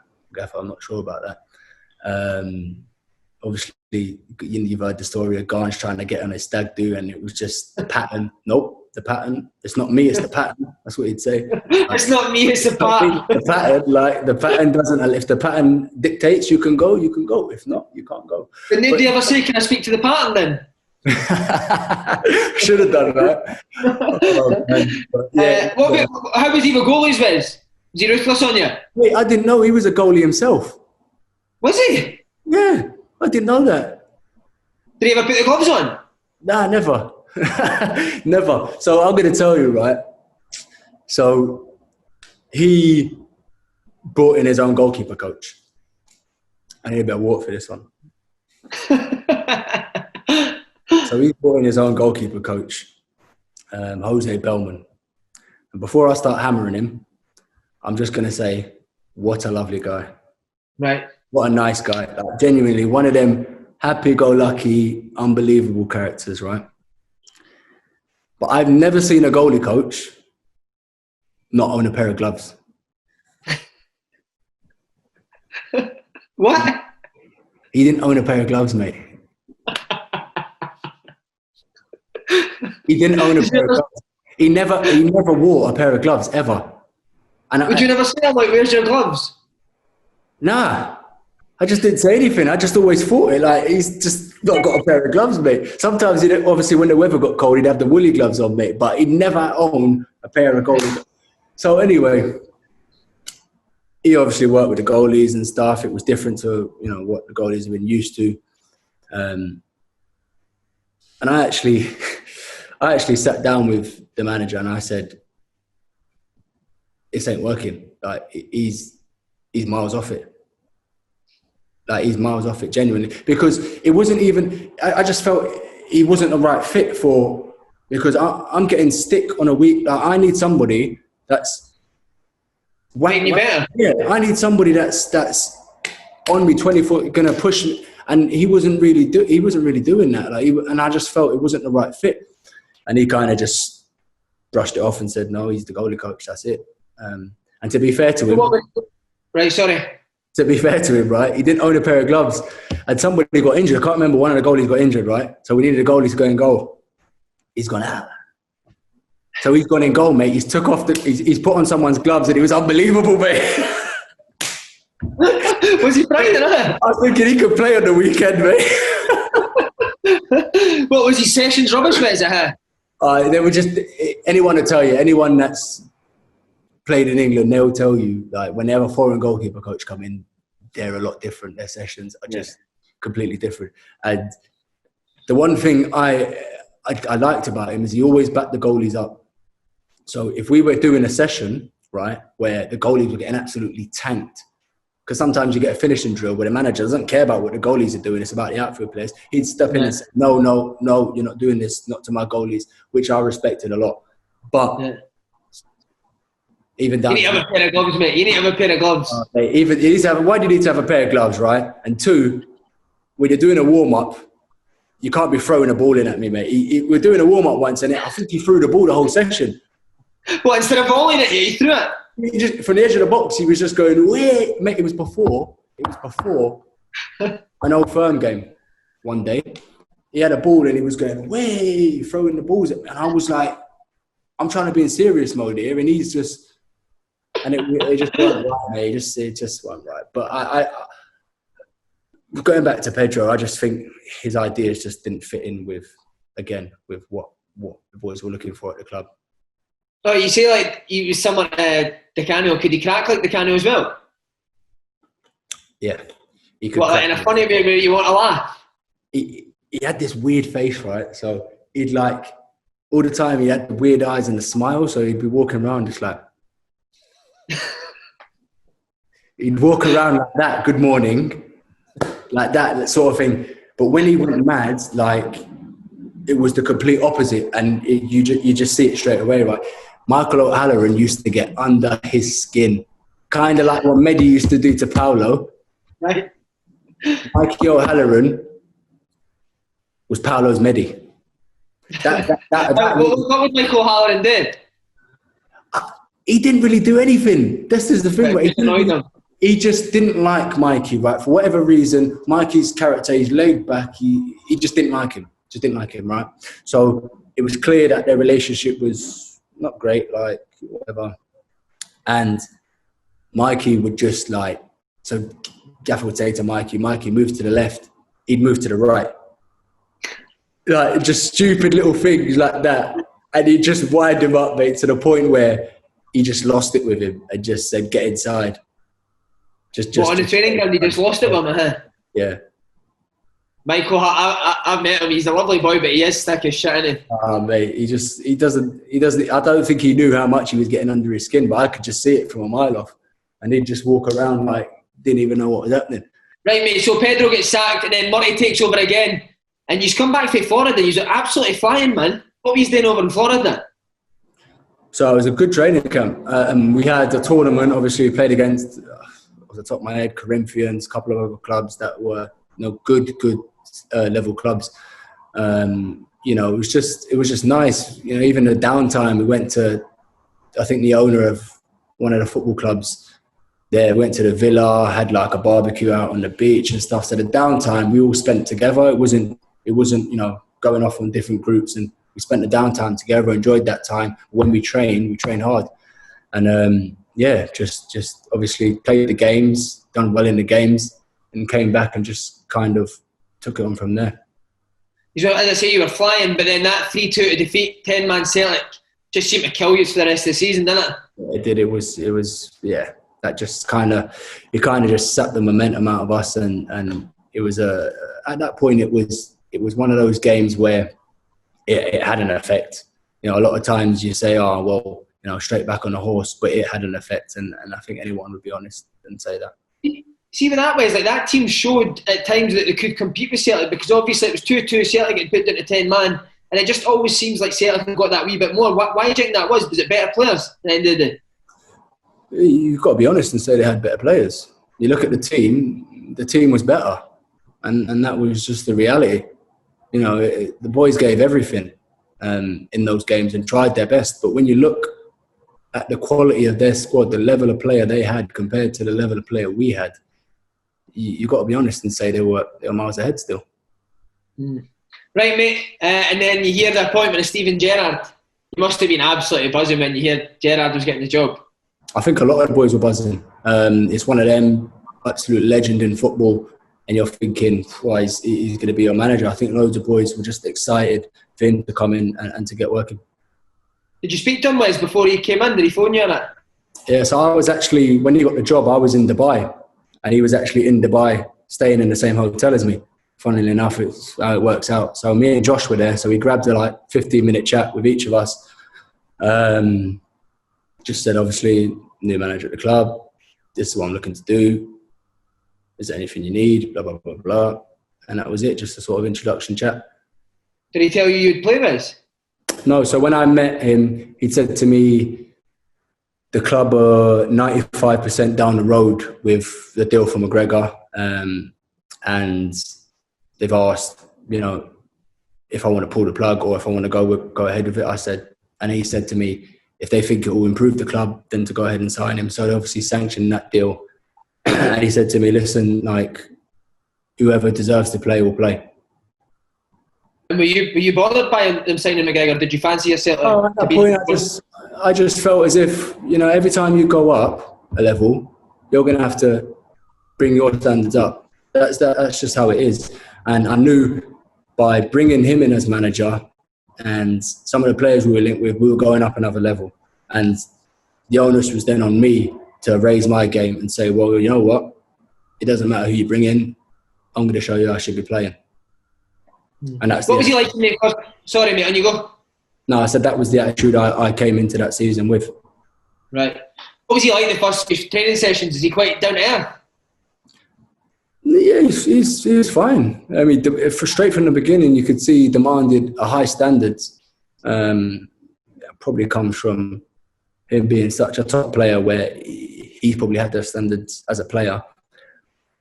He wanted to make sure that the boys had that standards as well. So that was a clear message early on. Is he a good talker? Like, is it the same as Di Canio where he gets everyone in a group and this is the way it's going to be, this is the way it needs to be, and if it's no, you're not going to be here? Or is he more laid back than that? He's quite laid back, I'd say, in the sense that when he's having a meeting, it's one tone, and he's just having the meeting. But when he goes off, he can go off. So, is he scary, huh? Yeah, he can go off. So it's when he goes up there with Di Canio. He could go off.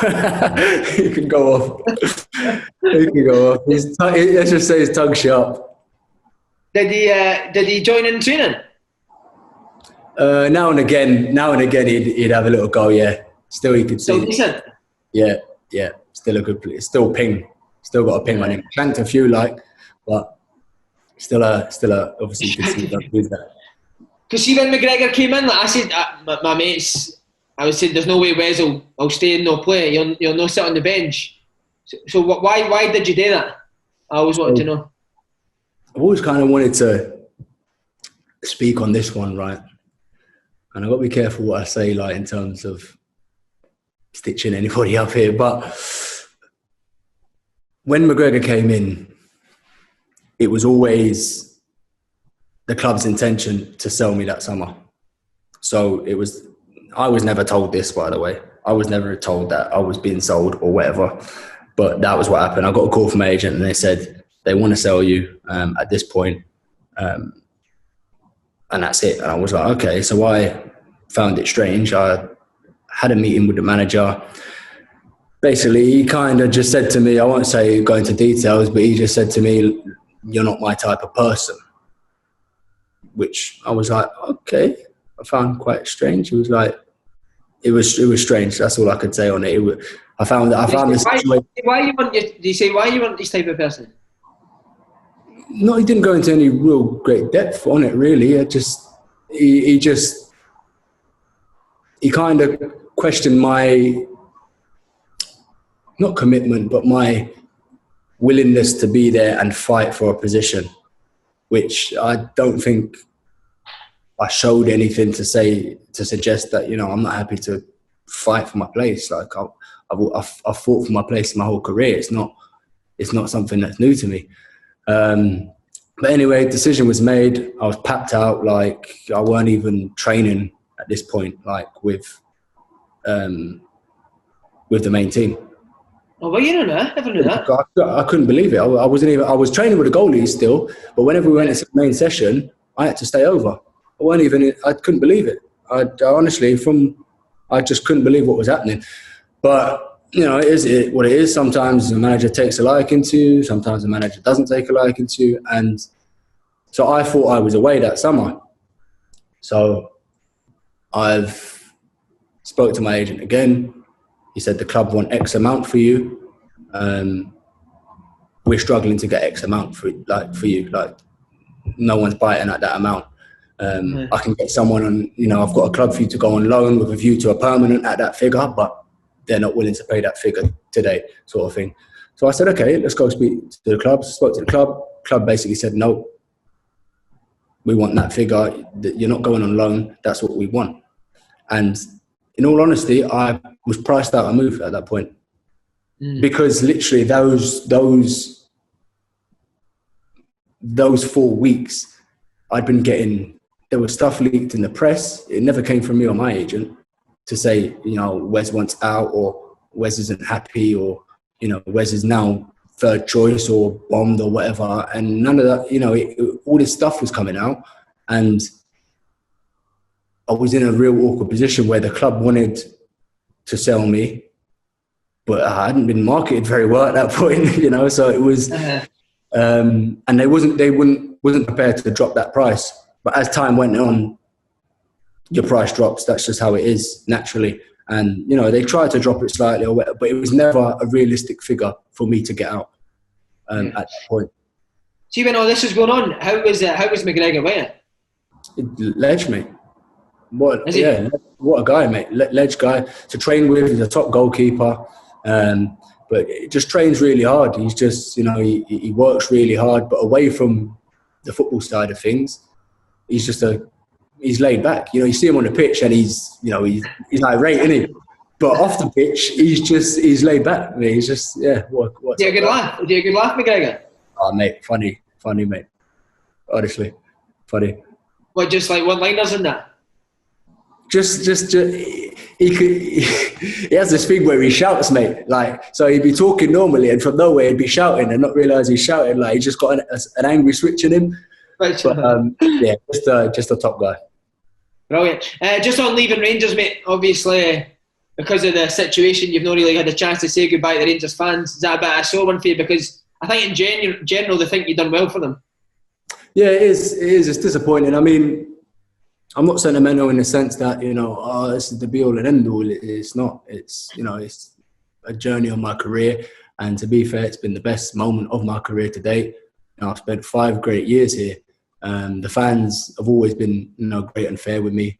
And it's disappointing to leave, obviously, with this whole coronavirus, not being able to see the boys, the staff at the club that have helped me for 5 years that, you know, I'm probably not going to get an opportunity to say bye to. Obviously, the fans as well. So it's a difficult way to say bye. And then just lastly, how do you look back on your time? You've just said favourite time you've ever had. Yeah, it's, you know, at the time when I made the move, I wasn't sure, you know, how it was going to pan out or if it was going to be good for my career or bad for my career. And, you know, I can look back and say I've developed into a much, much better goalkeeper than I was when I joined. I've experienced some great memories, some highs and lows that I'll take with me moving forward. No, and not just as a footballer either. As a man, I've developed, you know, different traits that can only be tested when you're put in certain environments. And I think the environment that I was in has helped me flourish in that respect. And then what now, mate? Back to, what do you think, Premiership maybe? I've heard a wee rumour of the Premiership, young man. Where have you heard that? Josh Windass. Stop talking rubbish. No, so obviously coronavirus is a bit slow at the moment, but there's a bit of interest from down south. So I will wait for the next couple of weeks to see what's happening or whatever, and yeah, hopefully have something sorted soon on that. Well, you're a top man, a top goalie. I wish you all the best, mate. Cool. Cheers, mate. Thanks for having me on. You know, I'll see you in a bit, mate. All right. Yeah.